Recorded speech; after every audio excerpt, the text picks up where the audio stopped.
Hello, Hey. Amila. Hi. Hi, Amila. How are you? Hi. Good. How are you? Doing Hi. well, doing well, doing well. How's life in Vietnam? Very good. Very exciting. Never boring. There's always something going on, something to do. Lots of traffic. Wow, lots of traffic. Yeah, I've seen pictures. I haven't actually been to Vietnam, but I see where it's rather Yes. congested. So good, good. So now, you have an interesting background. You were born in Germany or born in the U.S. Can you tell me a little bit about your background and then also how you got into teaching online? No, I was actually born in Eastern Europe, but I grew up in Germany and the States. And I've always had many languages in my life. I grew up trilingual, and I started teaching English as a volunteer. Just I had a regular job, full-time job, and I started teaching English in the evenings as a volunteer. I liked it so much, and all the students they're very happy and grateful, and they said, "Oh, you really helped me," and this this really inspired me to continue to teach. And then I started to teach online. I found many online opportunities, and that's basically what I'm doing today. And I've been Hmm. doing this for a while now. Yep, It's yep, yeah, good, well, good. And then you get to travel while you're doing that, so that's nice as well. So, yes, it's yeah, very flexible. good. Yeah, I was looking at your background too. It does kind of remind me of Mhm. Sprout. It has those Sprout colors. I guess you got lucky when Yes, it came to that, huh? So, yes, yeah. lots of green. Yep, yep. So good. Can you tell me a little bit about working at Sprout, what it's like? Like, it's group classes, what the pay's like, just different things like that. Just a brief overview. Well, it's just little classes, 1 to 2 students, so they're easy to manage, and you get to really interact with the students. You get to know them because classes are 6 to 8 months, so you'll be with the same students for about 6 to 8 months. It's kind of like almost teaching in a real classroom where you spend a long time with the same students, Mhm. and you get to know them really well and how they are in class, and what the best teaching methods are for the students, so you have a long time to really help them to improve. Okay, And so I good. would say that's probably the best part and most rewarding. Okay. What are the qualifications for a teacher? And there's two types of teachers, right? There's a trial teacher and then a group lessons teacher. Can you talk a little bit about that? uh, that's right. So the minimum is a bachelor's degree, and it has to be corresponding to the subjects that you may be teaching, since there's more than one subject. So for this company, it isn't just ESL.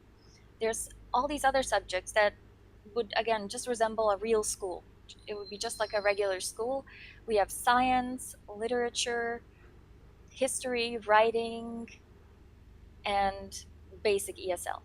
Okay, good, good. And then now the teachers have to be from the U.S., UK, or Canada. Is that another requirement, right? North America, North USA and America. Canada. Yes. Okay, all right. So no UK at the time then. No UK at this time. For now, Okay. it's only North America. Okay, got it, got it. All right, and then what's the pay rate like there? I see that's rather flexible, but also too pretty high pay. Yes, it starts at $18 per hour. It can go anywhere up to $30 per hour, depending on the subject and how Hmm. long you've been with Sprout. Okay, and for the normal ESL teachers, because most people that are going to be watching this video are ESL teachers, what can they expect as far as pay? Well, I'm guessing it would be the minimum, the starting pay at $18. But again, it all depends on experience and how well you do in your interview and mock class. So there are many factors that determine the pay rate, especially in the beginning. Okay, got it. Now, can you tell me a little bit about the interview process? Like, first of all, you turn in your resume. What happens if they accept your resume? What's the next step?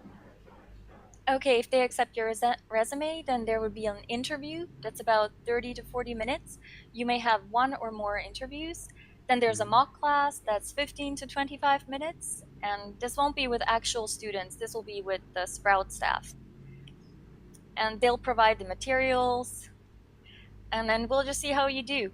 I mean, you may have to do more than one mock class, you may have to interview more than one time. Hmm. Okay. Yes, but that's just basically it. All right. And then after that, what's the onboarding like as far as once they say, okay, you're Sprout material. All right. What's the Okay. next thing? Then basically you'll have your classes booked for you. You'll provide your available schedule, and they'll book your classes, and you'll get started with your first few classes, and hopefully your bookings will pick up, and you'll have more and more classes as it goes on. Okay, all right. So, will your I know one of the main things that people are looking for is that they have a schedule that fills up. That's one of the complaints about, like, well, anyway, I don't need to Yes. mention the schools. So, is Sprout though, is it pretty reliable as being able to fill up your schedule rather quickly if you're good? In my experience, yes, since there's also so many different subjects that we can teach. So there's so many students. I think for especially for ESL and literature, there's plenty of students, Mm-hmm. anywhere ages 5 to 15. Okay. What are the working hours then, as far as the peak times? Peak times are from 5 p.m. to 9 p.m. Beijing time. Hmm. Okay, and that's Monday through Friday, no weekends. Monday through Friday, weekends, it's 8 a.m. to 9 p.m. Oh, okay. Beijing time again. All right, well, good, good. So let's see. So we've talked about the interview process, the onboarding process, the pay rate, qualifications. So basically, all of the basic stuff. We've gotten that out of the way. Now, when it comes to Sprout, can you talk a little bit more about that? I know the classroom environment. You said there's 1 to 2 kids, possibly maybe three. But what's the classroom materials like and so forth? Is everything provided for you? Can you talk about that a little bit? Yes, everything is provided for you. For example, I teach literature, so we are provided electronic books and electronic PowerPoint presentations that we can use to prepare for class. And then in class, you're using Zoom. You would share your screen and go through all of the materials with the students. So it's very basic, very simple, and easy to engage the student. Okay, good. And now with the well, from looking at your background, it doesn't seem like you need one of these really jazzed up backgrounds. You don't need a lot of props and everything like other teachers do. Is that true Yes. for the ESL teachers as well? They don't have to go crazy with TPR and little I puppets, think or? as long as it's kid friendly, and as when you keep teaching, you'll see what works for students, and I think that'll motivate you to try different things and try different reward systems. Like, for example, they love panda. So what I do Mm, is just I have something like a panda ball now, and I just go panda up. Like if they do a really good job. okay. And I just love experimenting with different things. Sometimes I change my background and change the reward systems, and that just I don't know, it makes it more interesting, and I get to try out different things and see what they like. All right. Now, for any new teacher that's applying, are there any tips or tricks when it comes for the interview, when it comes through the process? Any advice that you can give to them? I would say the most important thing is to stick to the objectives. It can be really overwhelming to pay attention to everything and TPR and get into the whole process. And then what ends up happening, especially in an interview, you might be thinking about everything you have to do and then forget to focus on maybe the most important things. So the most important thing is to just focus on the objectives, but then do things your way. Remember all the things that you have to do, all the requirements, but then completely relax and just be yourself.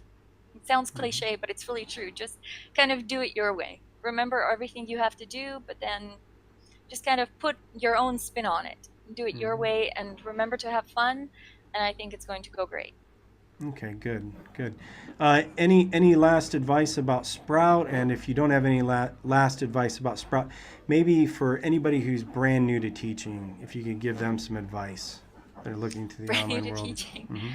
Hmm. Yes, well, I think, just like in a regular school, you're going to see so many different types of students, and there'll be some that are effortless and then some that are more challenging. So if there are any classes where the student is maybe not so engaged or mm, not very, see, that doesn't participate as much as maybe another student, the best is to just kind of ask them about themselves, engage them in the class, take a time out. Always use a reward system. They really appreciate it. Yeah, make it more personal. It's very flexible online, so you can really kind of put your own style to it, make it more personal. Let students get into it slowly. Okay. So, Okay. all right. Well, I think that's about it, isn't it? Is there anything else to add, or we all good? No, that's it. Good luck to Okay. all the future teachers, and thank you, Brett. Yeah. Thank you, Amila. Take care. Bye bye. Bye.